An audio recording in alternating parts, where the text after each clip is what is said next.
In this example, we will solve for the exact solutions to the equation cosine of x is equal to negative 1/2 in the interval 0 to 2 pi.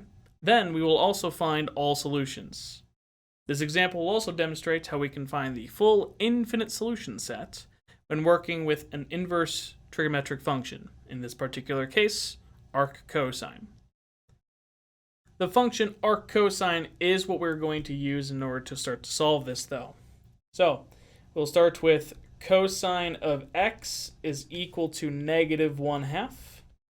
And if we want to get x by itself, we will apply the inverse cosine function to both sides of this equation. So what that will look like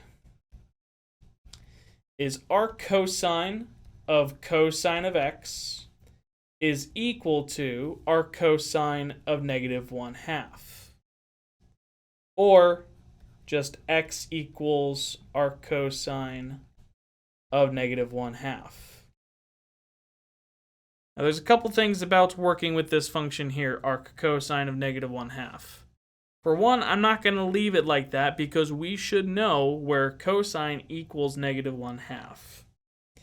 However, keep in mind that arc cosine of negative 1/2 is defined to be an angle measure between 0 and pi, as per the range for arc cosine.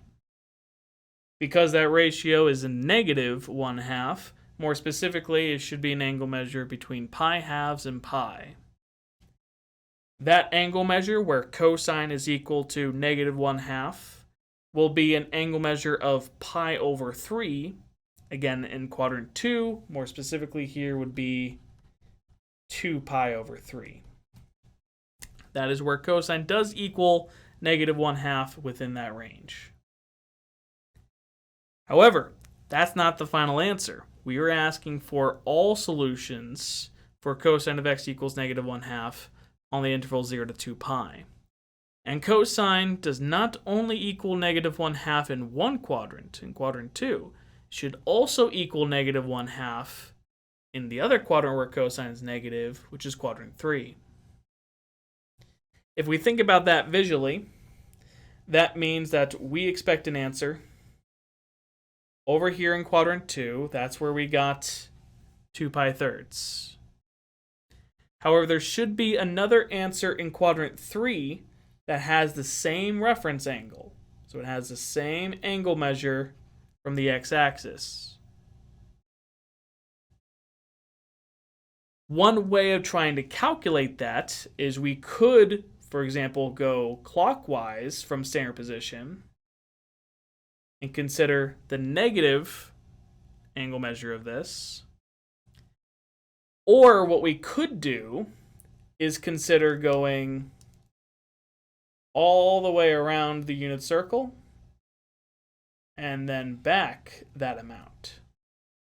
Couple different ways of demonstrating this. In this case, if we go back that amount, that means we would also consider negative 2 pi thirds, but because that is not between 0 and 2 pi, we would need to consider a coterminal solution for this. So I'll add 2 pi to that and come up with instead 4 pi thirds. So we have 2 pi thirds and 4 pi thirds.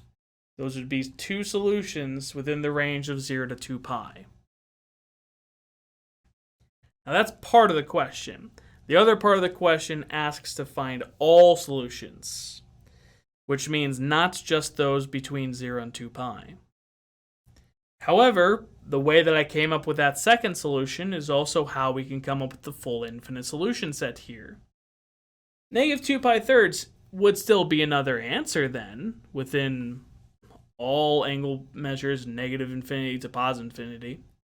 And the way we got from that to 4 pi thirds was by finding a coterminal angle measure, or adding 2 pi. I should be able to do that to either of the solutions I have here and come up with infinite solution sets. For example, I could say that x equals 2 pi thirds plus 2 pi k, where k is an integer. Or I could also say x equals 4 pi thirds plus 2 pi k. That would also fit. This would now be defined as our full infinite solution sets that are based on angle measures we initially found within one rotation of the unit circle.